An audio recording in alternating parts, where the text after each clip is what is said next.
Welcome back to our channel. I want to thank you for watching. If you are joining for the first time, I appreciate your time.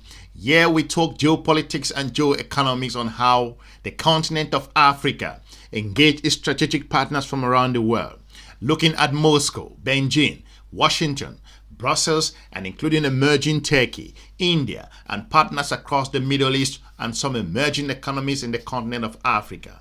It is important for us to put things into perspective that the geopolitical landscape has changed. Washington is sending a clear signal to the countries across the continent of Africa that it would not be business as usual. And what should Africa do? Cry over it, complain over it, or murmur over it, or go ahead and throw tantrums? No, now is the moment for you to stand up strong and start making strategic choices that will not be popular, instead of going back and crying. Now is the time for you to sit up and make your geopolitical partners to understand what your position is. Because if you don't do that, they're going to laugh at you. Why am I saying this? The former president of the country of Kenya got the signal, and without any delay, he came out pretty clear and said this. I saw some people the other day crying, oh, I don't know, Trump has removed money. He said he's not giving us any more money. Watu wanalia. Why are you crying? It's not your government, it's not your country.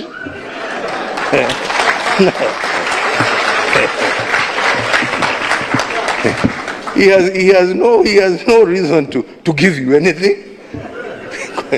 I mean, you don't pay taxes in America. He is appealing to his people. Shauri yenu bwana. This is a wake-up call for you to say, okay, what are we going to do to help ourselves? Instead of crying.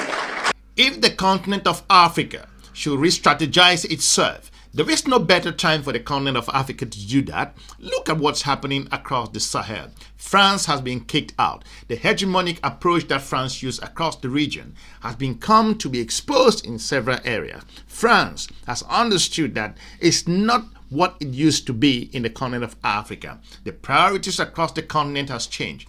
Countries are facing enormous economic challenges and they need development. If the continent of Africa cannot re-strategize itself and focus on the colonial partnership that they've had over the centuries, there's going to be a big problem. Tujiulize, what are we going to do? Haya ametoa hiyo pesa, sasa tutafanya namna gani jameni? What are we going to do? Yeah? To support ourselves. Because nobody is going to continue holding out a hand there to give you. It is time for us to use our resources for the right things. We are the ones who are using them for the wrong things. Speaking at the East Africa Region Global Health Security Summit in Mombasa, Kenyatta urged leaders to shift from dependency and instead focus on self-sufficiency. He questioned why African nations should expect US support when they do not contribute to its tax system. Hey, you don't pay taxes in America. He is appealing to his people. Shauri yenu bwana. Yeah? This is a wake-up call for you to say, okay, what are we going to do to help ourselves? Instead of crying. The current decision coming out from the White House is not a joke. Donald Trump has said things. I wonder why people don't believe him. He said he was going to give tariff and slap tariff to different countries around the world. You never believed. He said that he was going to deport people in the United States. You said you don't believe him. Donald Trump said things and people say they don't believe him. He said it clear before he came to power. He was pretty clear on issues, on immigration, on a number of tariffs issues. And I wonder why the continent of Africa does not believe Donald Trump.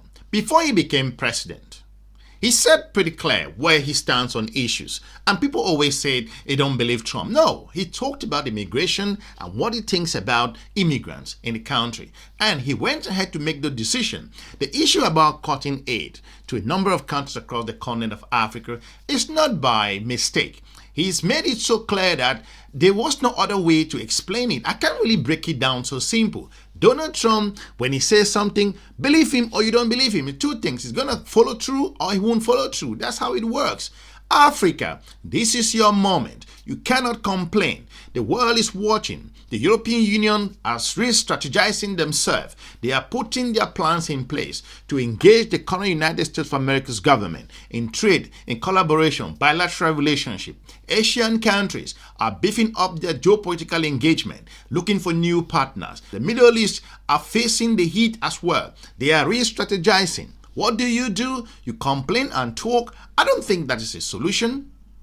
Instead of talking about the difficulties and the reason why the aid that has been cut off is going to be or become a hampering your economy or challenging you in a number of areas, you should be looking for options at this moment. Now is the time to revitalize your relationship. Look at BRICS. Look at other economic community engagement. The African Continental Free Trade. Now is the time for you to wake up, because the sense of nationalism is just blowing all over the place across the world.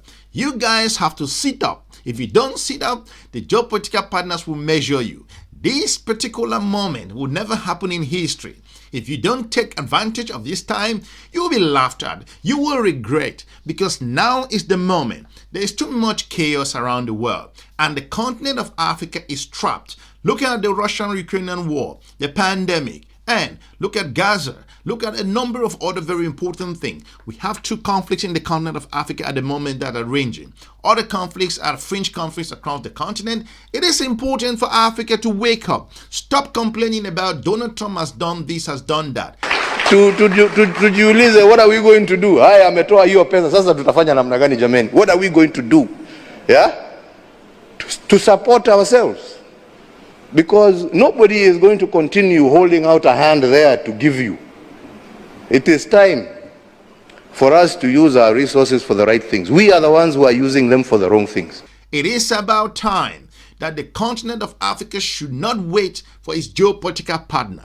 It should come up clear and stick its position. If you stick your position, your geopolitical partners will understand you where you stand. But if you are all over the place, they will laugh at you, because this particular window is a window of opportunity that will never happen. Moments like this, it's once in a century. Africa, you should wake up and start making unpopular choices.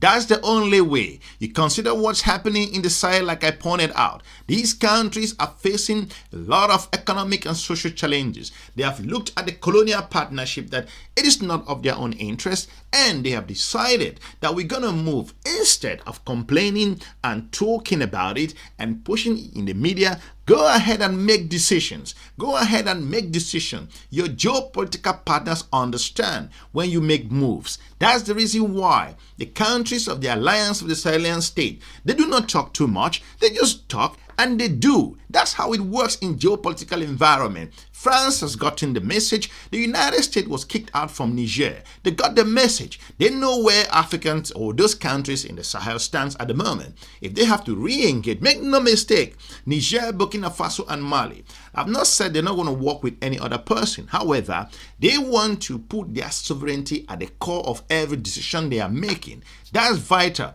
And that's the language your geopolitical partner understands. If they see you are toying with your sovereignty, they laugh at you. Make your position clear. Choose your partner carefully, whether it's the Russians, the Chinese, or the European Union, or whatever partner you feel that can provide you a win-win. Then you better go for it. Now is the moment. Look at your partnerships. Review all your colonial collaborations. If it works, it does not work, you cut it off at the moment. It is vital. Don't complain. Move swiftly, and that's why the former Kenyan president is saying, don't complain, go ahead and just do it. That's all that people were asking. Donald Trump is giving the continent of Africa an opportunity to make that strategic choices that Africa have been dreaming of. The Sahelian countries are gone. ECOWAS is in the total decline. And the United States of America failed to understand that the world has changed in the past 8 years.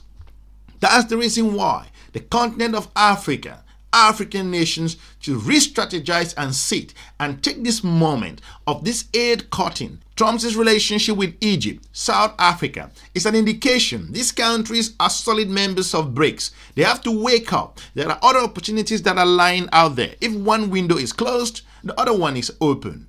I want to thank you for watching. Let me know what you think with regards to the current geopolitical shift in the world and why Africa should stop complaining and instead move forward and grab this opportunity and run with it. I will be looking forward to meeting you soon in our next episode. Have a good day. Bye-bye. This is a wake-up call for you to say, okay, what are we going to do to help ourselves? Instead of crying, tujiulize, what are we going to do? Haya, ametoa hiyo pesa, sasa tutafanya namna gani jameni? What are we going to do? Yeah? To support ourselves. Because nobody is going to continue holding out a hand there to give you. It is time for us to use our resources for the right things. We are the ones who are using them for the wrong things.